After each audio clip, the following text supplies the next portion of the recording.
seriously, folks, thank you for being here. I can't tell you what a huge privilege and delight it must be for you to be here, to hear the new poems that I've written.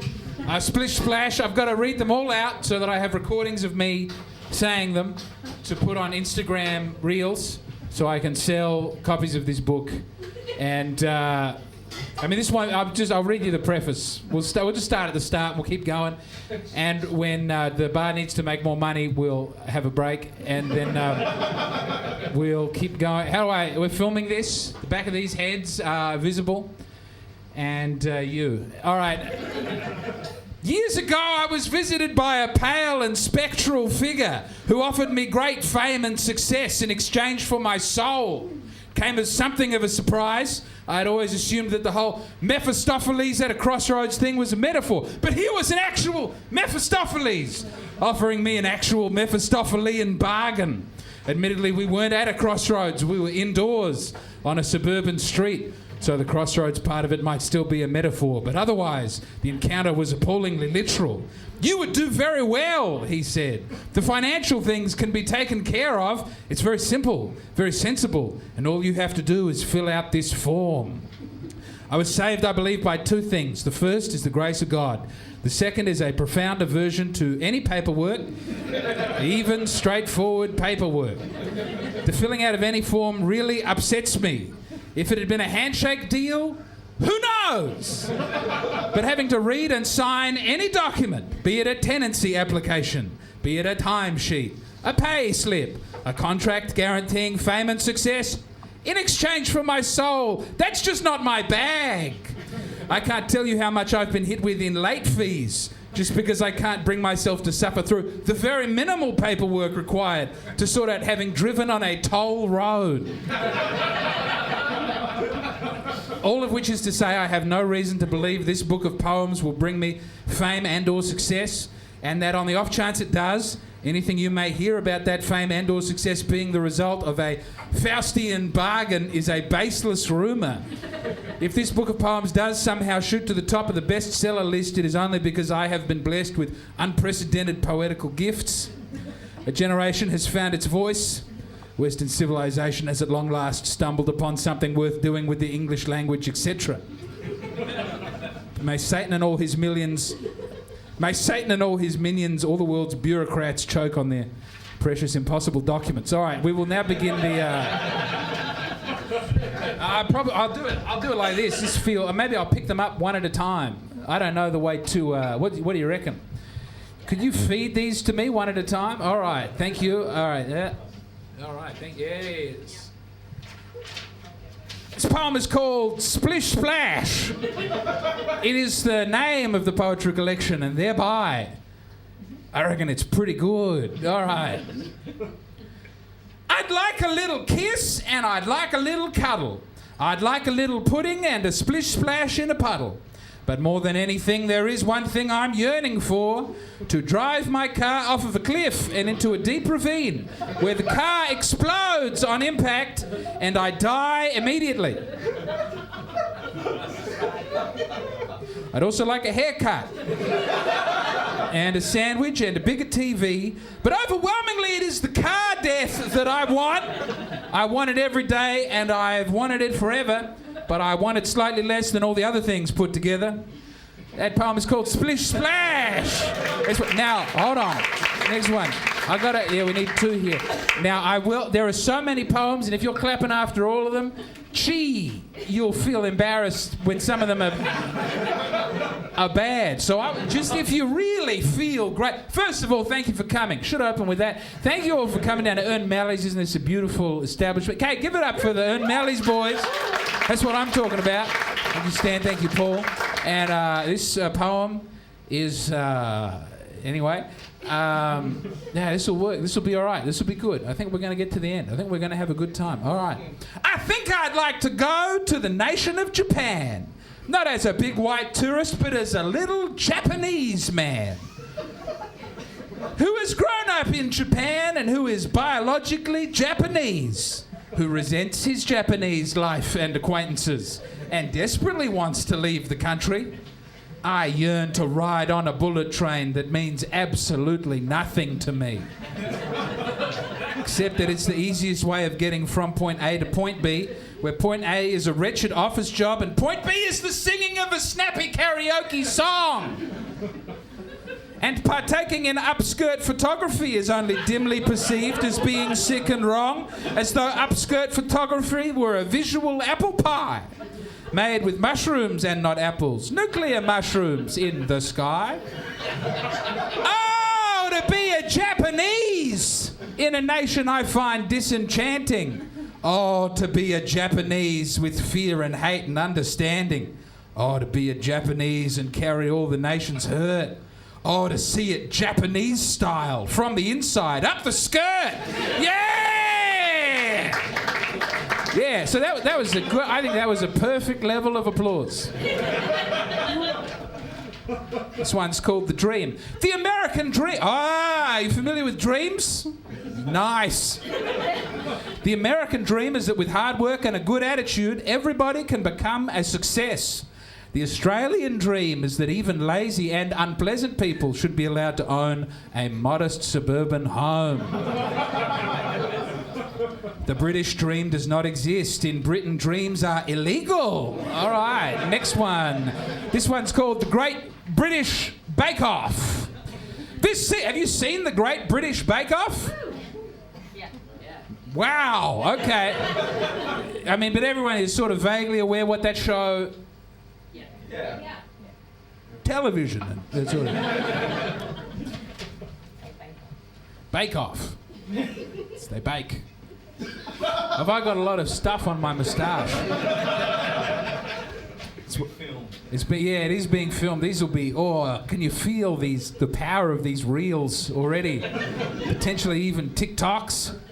A YouTube short if we're feeling very energetic. And is there a fourth one?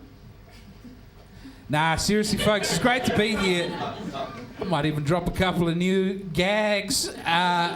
Nah, I probably wouldn't do that. It's very serious. It's very serious poetry time. If I go quiet, am I still audible? I'll be more quiet. No? Did someone say no? Give me any reason to shout. This season on the Great British Bake Off, the contestants are all white men. Able-bodied, straight white men, none of whom are enormously fat. None of whom are crippled or particularly unfashionable, or octogenarians, or northerners, or poor, or from poor families. We've been trying to find something, anything to be diversity, an extra toe, asexualism, addiction to drugs of any kind, an interesting pair of socks, a shred of Neanderthal DNA. There's absolutely nothing. And we don't know how this happened. We got caught up in the baking. We are deeply, deeply sorry. This poem is called Disabled Husband. I'd love to be your disabled husband, living off the state, in a great big fancy wheelchair, going on wheelchair accessible dates, and getting lifted into bed with a special bedroom crane. I'd love to be your disabled husband if it meant I could be your husband again. Splish Splash! Out now! All right, thank you. This is going fine. All right. Gentlemen, something has gone terribly wrong. Nobody talks about atheism anymore. None of our books are on the bestseller list. The podcasts don't chart. The algorithm has stopped suggesting videos of Hitchens being nasty. What happened? What changed? Fellas, we did thousands of TV debates. It was non-stop debates for a decade, and we won every single one of them. We were on some Undertaker WrestleMania 2012 type shit. It was sublime and perfect. It was dignified and strong. It meant absolutely nothing. There was nothing at the end of it. Shouldn't it mean something? Wouldn't that make a lot more sense?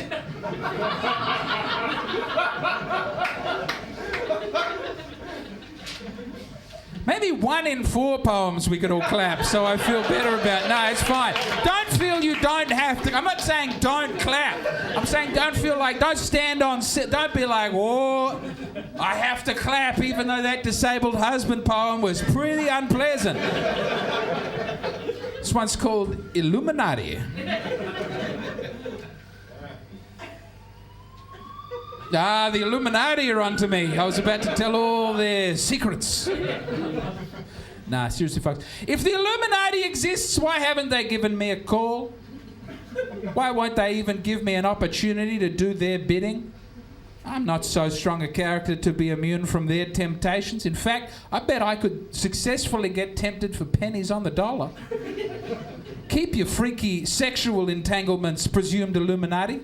For $72,000 a year before taxes, who knows what I'd be capable of? Aren't you even interested to see how debased I could be for a mid-sized company car, 4 weeks annual leave, and 3 work-from-home days a fortnight? Nah, I'm not. See, I'm not feeling that one. That one might get cut from the book.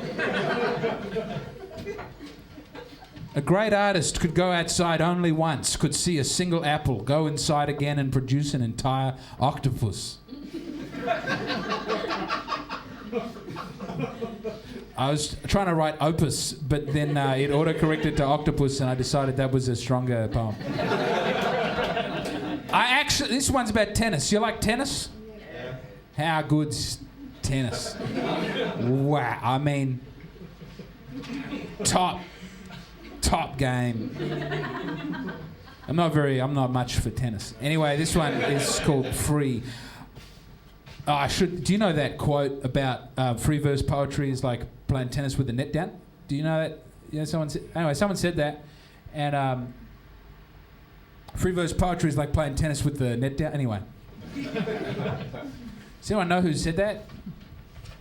Anyway, someone said that, and I actually enjoy playing tennis with the net down. I'm much closer to winning, even against people hitherto good at tennis. I'd never score a point against Sissipas in old-fashioned net-up tennis. But in this new updated net-down version, I'm going to a tie-break every single set. He keeps on crying and saying something about the Goddamn-a-room.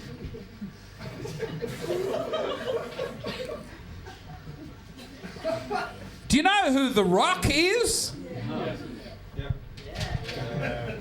The Rock is calling me a candy ass and making me look weak and foolish before these splendid, obese Midwesterners. What's your name? He asks, eyebrow ex machina. I can smell what he is cooking. It doesn't matter what I say. Between Dwayne and the proverbial hard place, it doesn't matter what my name is. Sure, I can imagine Sisyphus happy. Can he do the same for me? Pushed by The Rock off the top turnbuckle through the Spanish announcer's table for eternity. And that poem is for... Yeah, all right. I'm glad, because when you sit down to write a poem about the WWE and Albert Camus, you don't know what the Venn diagram is going to look like. Bigger than I'd ever possibly hoped. All right. Do you like the monarchy? All right, that's 1 and 1. That's all we need to hold on to power. If Prince William was with me, he would know what I should do. If we could sit together, just us two, and maybe Kate in the corner by the fire, being reassuring, then I'd know how to carry on. That's why Americans are so often deeply unhappy. It's a country full of people who in agonizing times cannot envision our quiet evening of grace and dignity.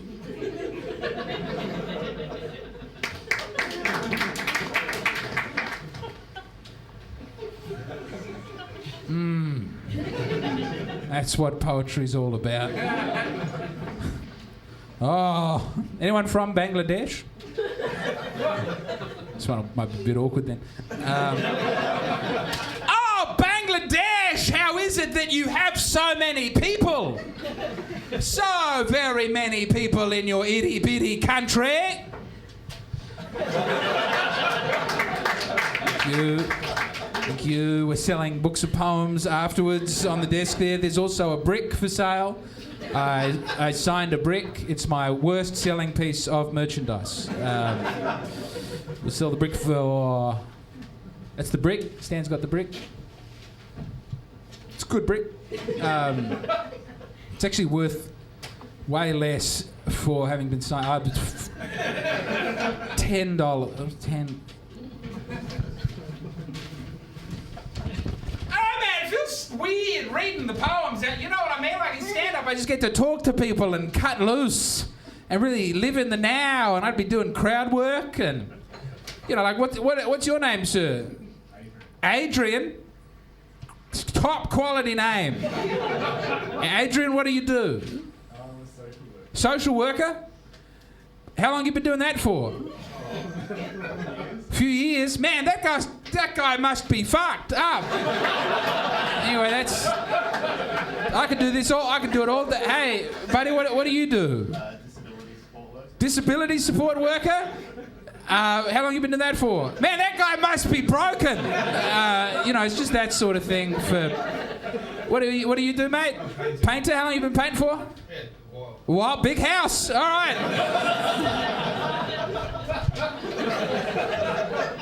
This one's called Last Meeting with the First Manager. A French guy saying, not necessarily. There's nothing you've done here that's better than that. Once you do something as good as a French guy saying, not necessarily, get back to me, Jack, okay? I've been to restaurants. I had massages. I've been to court and beat real nasty charges. I've been to Italy. I've been to China. I met a smoking hot lady and been inside of her. There is no pleasure, not one, verily, remotely comparable to a French guy saying, not necessarily. If we had a French guy right here and right now listening to me say this, hooly dooly, holy cow, can you just imagine? If he was regarding me warily and from his sensitive French lips, cigarette hanging precariously. Imagine right now if he said, not necessarily. I'm telling you, Jack, I would shit my fucking pants. All right, thank you. That feels good. This one's also about a manager. More specifically, this one's called Difficult Manage. All right. Am I hard to work with? Am I the problem here? Is it my fault we're arguing? And are you... I'll start again. Hey! Am I hard to work with? Am I the problem here? Is it my fault we're arguing? And are you now afraid of me? When I point my finger and tell it like it is that not being taken in the spirit of goodwill? An amicable spirit of fraternal understanding? Am I to understand that you're not just mediocre, but that you are in fact a little bitch? All right, scattered applause. That's what we're all about. There's not that many of these, I promise. I'll do a little gag for you. I'll do a little tap dancing. Yeah, let's get the energy. Well, hold on. What's one of my new jokes? I got one. I got a good one. This one's a bit racist.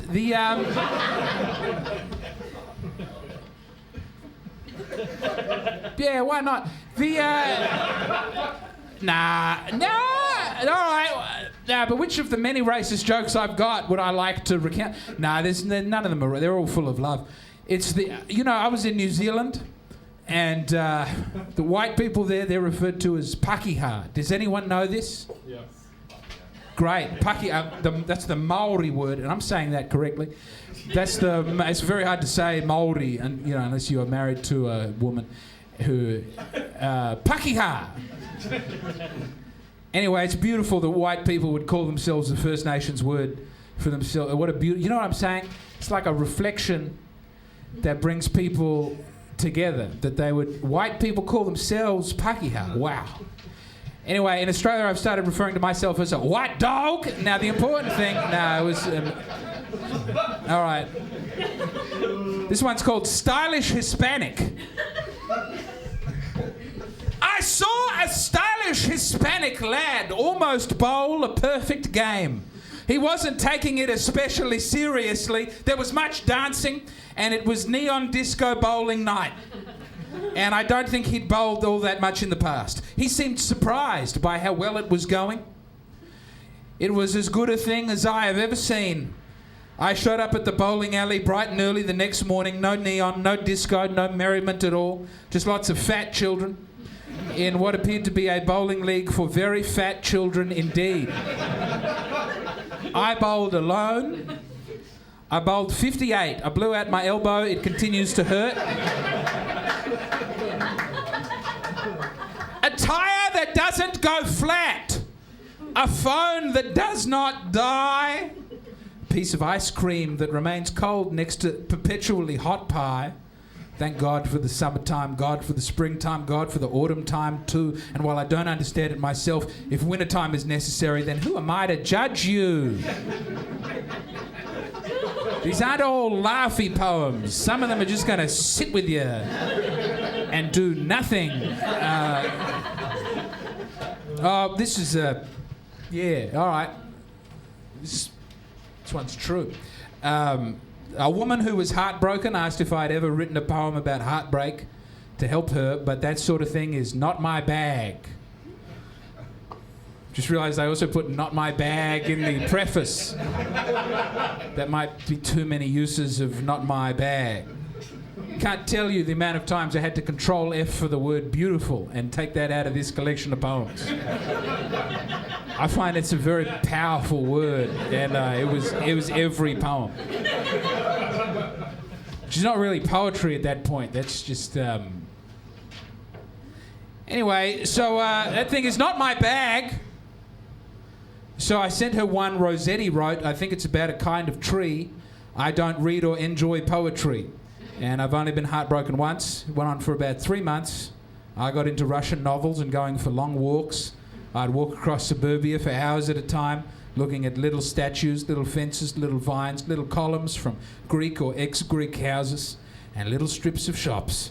It seemed like it would never end. Eventually, it stops. That one will not be read aloud ever again, so congratulations.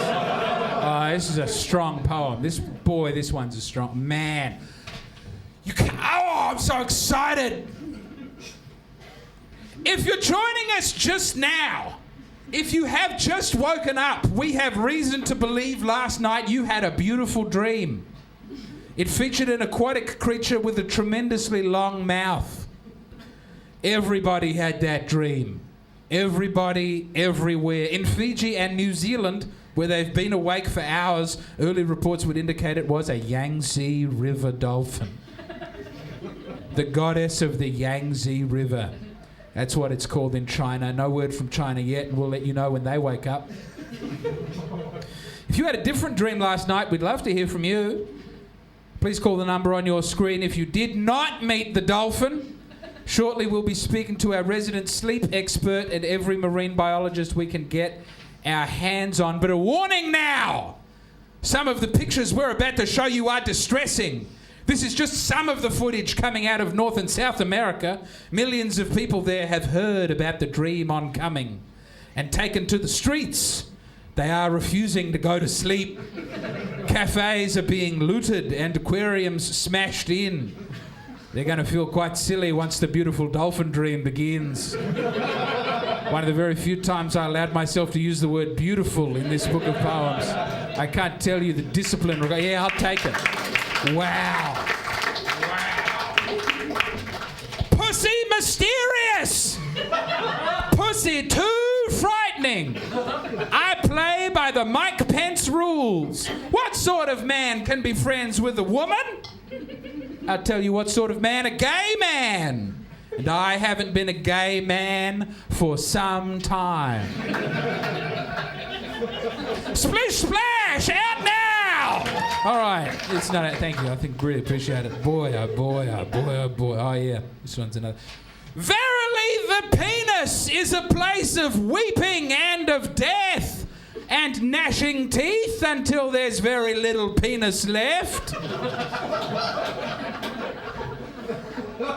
This one's a little more serious. Dua Lipa is the only pop starlet. I'm going to start again because I sounded drunk, but I'm not. Dua Lipa is the only pop starlet who sounds like she's having a nice time. Beyonce has forever been slighted. Nicki Minaj has forever been slighted. Miley Cyrus has become abandoned to the world. Taylor Swift is only ever a bee's dick away from frowning and pointing and telling it like it is. Billie Eilish has definitely thought about flying to Canada for euthanization. But Dua Lipa's genes cry out, huzzah. We are not meant to be here. We're meant to be in Albania, picking at scraps and huddling together with the rest of the Albanian peasantry. We must savour every grape. We must dance at every disco. We must remember how it feels to sleep in this real, genuine bed. Cherish the splendour, Dua Lipa, that it might give succour when the horrors return, as they surely must. This poem is called NFP, which stands for Natural Family Planning, which is when you don't have sex with your wife. I mean, there are many instances where you wouldn't have sex with your wife, but that's... Anyway. The point is you never have to use a condom that way, and you just do it at certain times. Usually times when she doesn't really want to... You can pretty much time when a woman is fertile by when she wants to have sex. And if any woman here is going... Yeah, I'm only really horny about 6 days anyway. That's probably...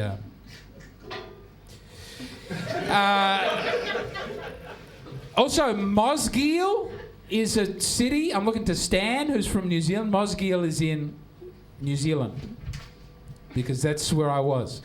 From the Mosgiel laundromat, the hills look like a woman's breasts, as though an enormous green woman has laid down and is arching her back, and the laundromat is nestled in the pubic area. And one can look up at the breasts from the warm, damp throb of the laundromat. And one of the breasts, it must be said, is much larger than the other one. So much so that conceivably, yes, I can see how they might not look all that much like breasts to other people. But viewed another way, they very do look much like a woman's breasts. As indeed all things in a set of two at least sort of look like a woman's breasts. Perhaps a woman with profoundly asymmetrical, non-breast-shaped breasts. And yes, even one thing all on its own does not infrequently also look like a breast.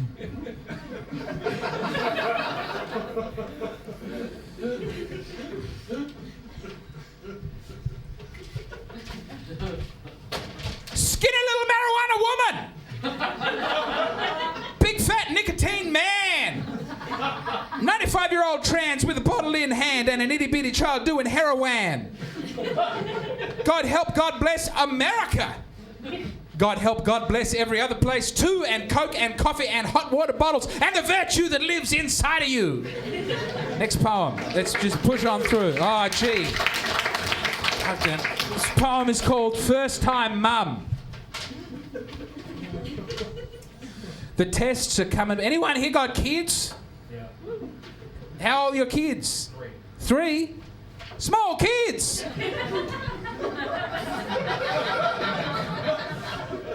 Yeah, three's a lot. 3-year-old is a lot. 3 of them is a lot. How many? Just one? Just one. Ah, you big pussy. No, seriously. Seriously, much respect. The tests are coming back fine, which is absolutely what we want to see. She's a healthy, gorgeous baby. Yes, you are. Just look at you. Now make sure you get that skin-to-skin contact. It's really important for bonding. And here is the number for the breastfeeding hotline. You're doing really well, but if you want, you can call them. And that's about it. Oh, you might start to notice that you don't really care about Gaza anymore.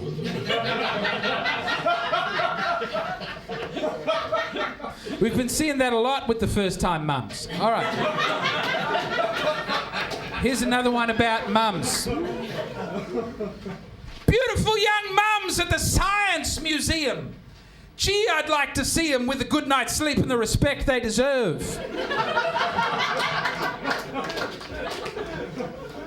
I don't know if everyone can tell, but that's a poem about wanting to have sex with young mums at a science museum.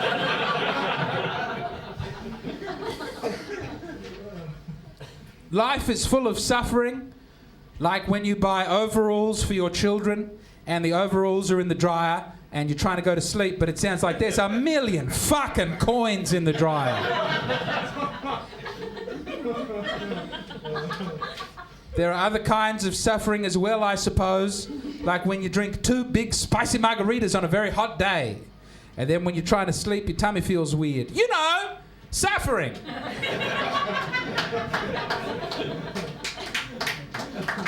Couple people been undone by the spicy margaritas themselves. Well, hey, how you doing? Good to see you. All right, and we got a seat over here. You want to? There's 2 seats here if anyone wants to sit down. Yeah, great. Well, I'll hit you with some of the poems I've written more recently. I've written 2 poems last night, and they won't be in the book, but let's... Nipples come in many different colours, shapes, and sizes. Nipples can be fountains. Nipples can be prizes. Nipples are a mystery, and nobody has figured out what it is that exactly nipples are all about. That one, yeah, it's not in the book. It's important to see the full... You've got to appreciate the ones that are in the book, so I've got to bring you down, bring you back up again. War used to be about wearing beautiful costumes and raising sabres in the air and flags and boys playing the drums. Nowadays, war is all about being a homosexual dad, coming home from a long day using AI to make AI-type things to a hot meal that your husband made and your son calls you a gay boy. You send him to his room and open up light beer number 2. War used to have big horses. And parades and lovely death. An unenthusiastic hand job doesn't make you feel much better. You can't sleep, so you walk the dog around the neighbourhood. You walk past a new wine bar and you'd like to go in, but alas, the dog really does not like getting tied up outside. War used to be about great monuments. Huge monuments with names all etched in gold and grouped by town. You take the dog back home and sit on a lime green sofa, a brand new sofa made in the style of 1990s sofas that were made to look like late 60s sofas, made to look space age. Your son comes out of his room and gives you an apology. Anyway, so that one's, we're working on that one. We're working on it. I thought that, yeah, so there's a little more taste to the poems to come, but not in this book of poems. Let me tell you that. No, sir. Upside down. We'll do 3 more, and then we'll let people, have a drink and decide if they want to leave and not hear the end. But gee, we end on some very strong noises.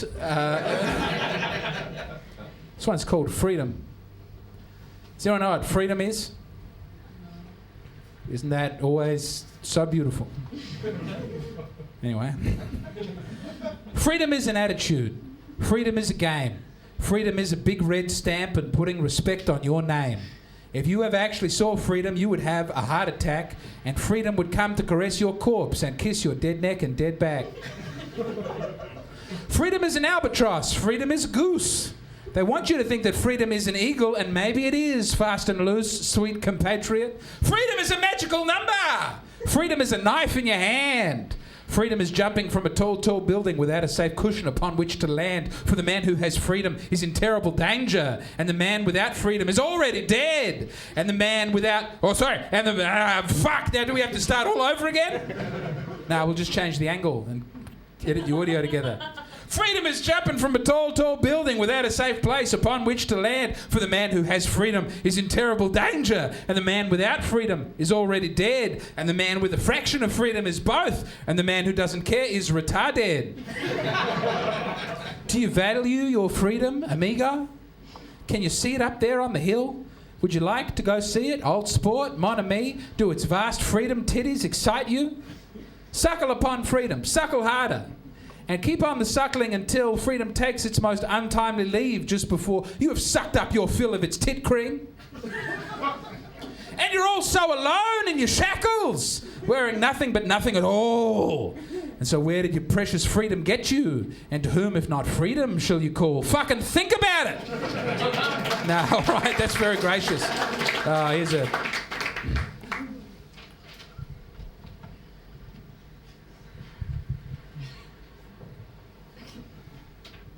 I'm not going to stop saying big man ting until you can prove to me that it's wrong. I want data, I want figures, I want facts and analysis. I'm not going to settle for it makes you uncomfortable. It makes you uncomfortable as a small man ting. It is as small a man ting as I've ever heard Ereminau.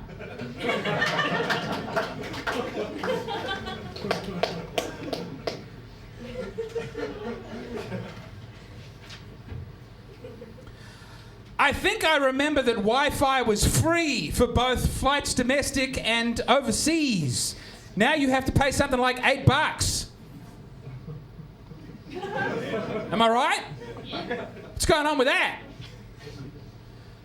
It was the pandemic that did it somehow. And these new stewardesses are uncomfortably young. Time was stewardesses were foxy old hags. But those ladies have been fired, retrenched and retired, and these noticeably young, entirely unsexual new stewardesses must get paid a lot less. Makes you sort of sad to have them as your stewardess.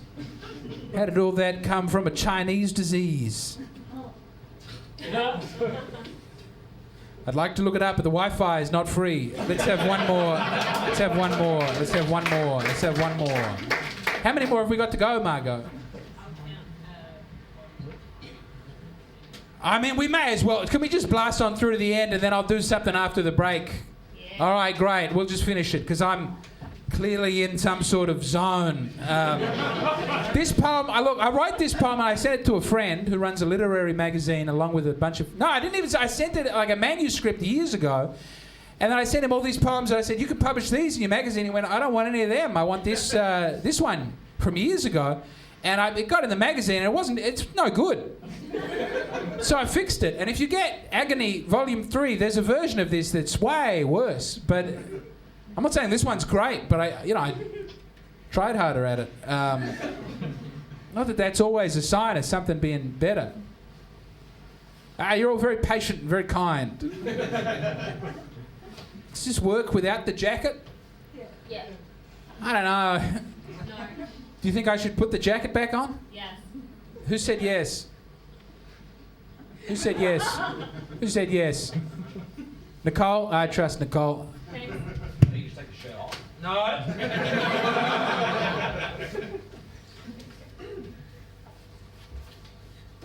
It's so fucking nice to be back in Adelaide. Let me tell you that. I've been travelling for a long... Most of these poems were written... I was snowed in a place called Steubenville, Ohio, which is where Dean Martin's from. And anyway, I was there because I got 3 months free rent there because I got fired when I went to... I haven't written any poems about this because it feels real. And I'm maybe not a great poet. That's what I'm starting to wonder. Is like... You know when you have like really big feelings? You go, there's no way to put that into words. I'm starting to...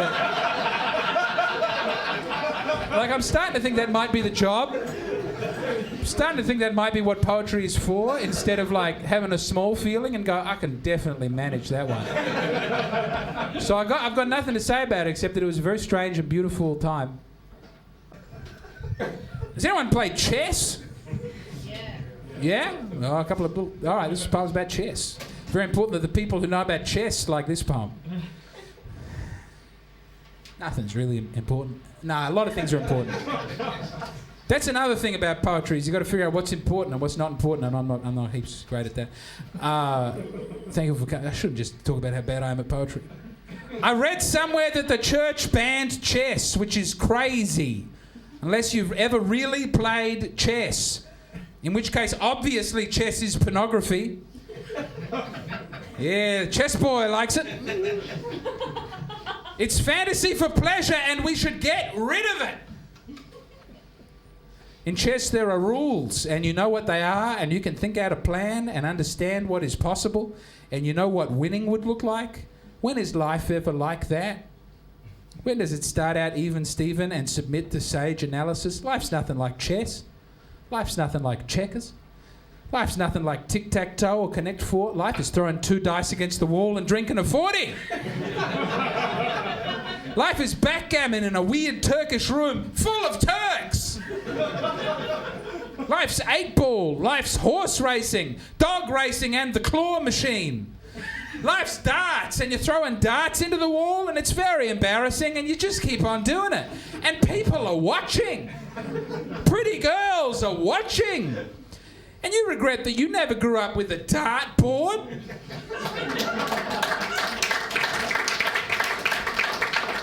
Let's finish this book of poems. All right, thank you. No, I appreciate it. That's what I'll get the mullet to do a little. Writing an ABC book for babies is all fun and games until the last 3 letters. But at the start, oh baby, you can be adventurous.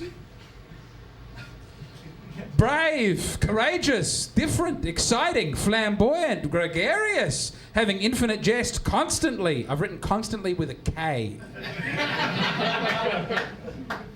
Until the vacuous spot that marks X where it all goes wrong. Will you puss out with X-ray? Will you puss out with xylophone? Will you puss out with axe or fox? And in doing so, lay waste to credibility before rounding the corner headfirst into yacht zebra like an absolute coward? Yeah! All right. Hello, my name is Anthony Kiedis. I'm going to start again. Hello, my name is Anthony Kiedis, and I write songs about my penis. And songs about being a Californian man. And about the dear friends who are in my band. And songs about heroin too. I write these songs as a gift for you. Anthony Kiedis is the lead singer of the Red Hot Chili Peppers. I don't know if people know that. I don't know if people know that band. We're really rounding the... Oh, yeah, here we are. Can you love too much or can you love too little? What is the right amount of love to feel for different kinds of people? My wife, my parents, my grandparents, my son, my other son, my daughter, the woman at the cafe who smiles when she takes my order, the president, the penitent, the bum with a sign in the street, the soldier, tinker, salaryman,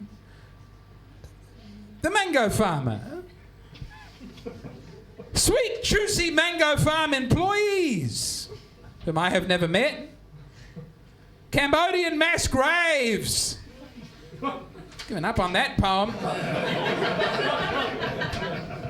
Oh, Adelaide, sweet fragrant Torrens Pond. The graduates abscond and crowboys threaten to bounce back eternal. Sweet number 1, sweet royal show, sweet Snowtown murder trial.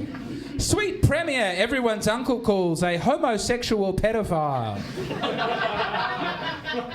Up in the hills there's something happening with grapes. I wish that there was one nice thing to say about Mawson Lakes. It's fine. There's one nice thing about Mawson Lakes is that the Japanese were going to take it over. Stan, do you know about the multifunction polis? I'm familiar with it. Isn't that an excellent... The Japanese were going to build a... Anyway, this one's called Australian Communists.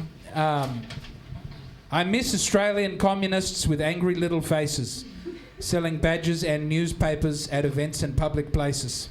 I miss their flannel shirts and their grey skin and their glasses. I miss those passionate men and women and their unmaintained moustaches. The chanting, the rainbows and the Aboriginal paraphernalia. I'm sad I took it all for granted when I lived in Australia. Now I'm back, I see him and I don't care for him personally. But at the time, it was some real stuff. Let's move right on through. Do you know about the housing crisis? This one's called Housing Crisis. A couple of hombres! That's what it takes! A couple of hombres and a little piece of land and less know-how than you would believe is what the YouTube videos seem to suggest. It might be more difficult than they're letting on, but fuck, man! If Grandpa got it done, we can. Just build a house with the hombres and a happy little valley. That's the way it's been done since time immemorial. The zoning and planning and poofters at desks, it's not really working out for the hombres collectively. It's not exactly as though land is in short supply. Admittedly, this might not work for a country like Japan. They might need a war or a multifunction polis. Or something they haven't already tried before. But in the land down under, we don't want for land. And some of it is good. Heaps of it is sand. But there's genuinely pleasant land going on for days and days. And that's what lies awaiting for Australian hombres. We could turn that land into a bold and charming slum where not all the ceilings hold. And the sewerage, forget it. But we'll own it. It'll be ours. And we won't have to pay a ransom, and the children will do whatever children used to do when we bring the standards down to where the standards used to be. All right, that was, yes, fine, sorry, man. The Outback Steakhouse in Sydney is serving cheeseburger spring rolls, an American meal, pretending to be an Asian meal, pretending to be an Australian meal, at an Australian restaurant, pretending to be an American restaurant, pretending to be an Australian restaurant, served by an Indian, pretending to be happy, serving the meat of a cow with cheese from the milk of another cow, deep fried in the fat of cow number 3. Splish Splash, out now! We're nearing the end. Thank you. All the leaves are brown. And the sky is brown. Everything is brown. There's something wrong with my eyes.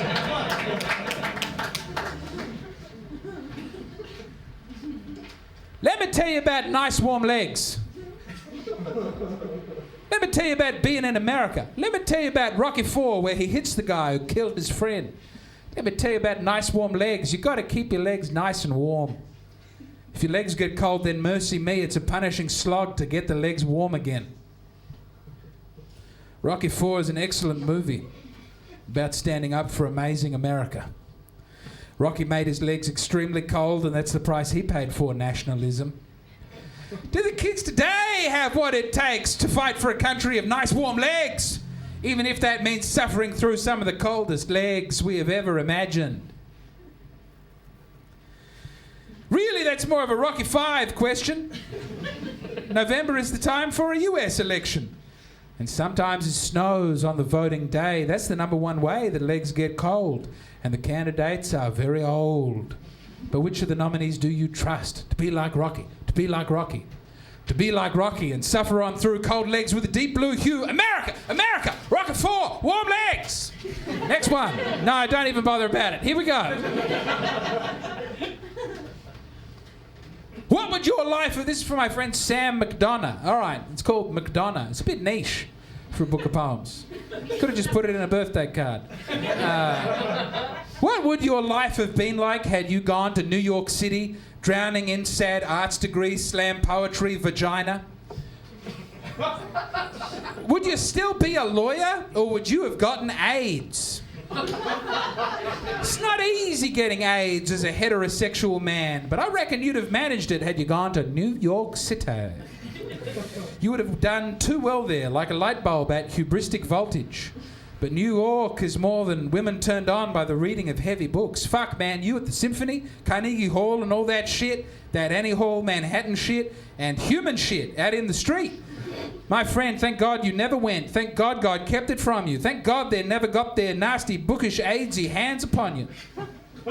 I know you'll disagree when you come to visit me next year. I see your face as it will be, gazing upon the typeface that they use on subway signs, and oh, brother, when you see that font, you're going to want to jump right out in front of the very next subway train to punish yourself for half a life in exile from that tenderness, sustained only by test cricket, jurisprudence, real hard living, ethnic women, it's too specific, professional superlativity, familial love, and ethereal, spastic, disappointing football. That fun.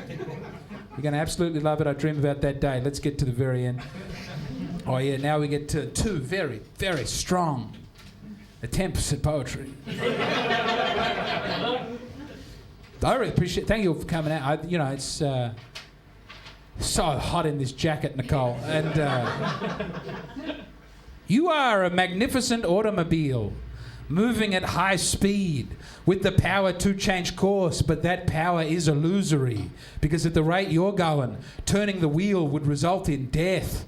Freedom is a binary, straight ahead or suicide.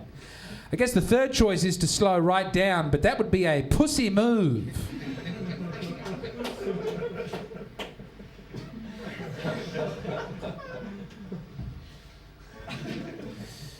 Nah, it's cool. And thanks, Margot. Margot, you've been great. Yeah, give Margot a round of applause. She's been wonderful. What time is it? 20 past 8. Paul, you got to let me do it. You got to let me come back and do that other thing after the break. People will want to leave, but it'll be a real strong crew of people who... Can I do it? All right. This one's called Dead. Too many of the poems about sex or killing yourself? No.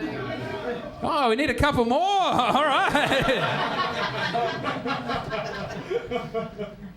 Oh man, it's not been a bad year, but fuck, it's. I drove across the country. I had to move from Steubenville to Austin, and we left Margot's place. She was in Notre Dame, and we just drove all the way across the country. It was beautiful. And at one point during the drive across the country, I saw there was a place. It was Abe Lincoln's birthplace. That's a memory that really stands out. I turned off. I drove 10 miles off course to go to Abe Lincoln's log cabin, and they built this huge, beautiful temple. It's like 4-story high marble temple, no expense spared, built in the 1910s, and that beautiful. Americans didn't really worry about World War I monuments, like that big statue pushing the big angel just rubbing his dick against a sword on North Terrace. Yeah. Anyway, they don't have a lot of stuff like that for some reason because they got in that war late. But for this, all the money, they spent it all on that. I think it's quite cool that in public we have an angel pressing his dick against a sword. Not enough really said about that. Imagine that. Imagine you come to the unveiling of a statue because your son died in war. Oh yeah, I guess that's how we all feel. And anyway, they built this big temple to Abe Lincoln's birthplace. You go in there and they got it's like Disneyland for Abe Lincoln. And then on one tiny, tiny little plaque next to the log cabin, which is inside of the temple, there's a little thing that says, in the 1930s, we discovered this was not actually the log temple. It was a different house. And we can't figure out which house it was, but anyway, it's still a pretty cool symbol. Isn't that... Yeah, I was just wondering if that was a poem, but it's not. And I wish that I could talk to my friend, but alas, my friend is dead. And so I have to substitute talking to one of our mutual friends instead. And together we can guess at what our mutual dead friend would have said. And never, I suspect, get remotely close. Doesn't matter that I fumbled the last word on that, because we don't need people knowing that's in the book. That's too sad. All right, so we're going to have a break now, and then we'll come back, and there'll be a little table here, and then something very exciting will happen. I just can't say thank you enough. Thank you so much for coming. I'll see you all in, 15, 20. I really appreciate it. Yeah, all right. I feel vulnerable. I'm sorry. Is that all right?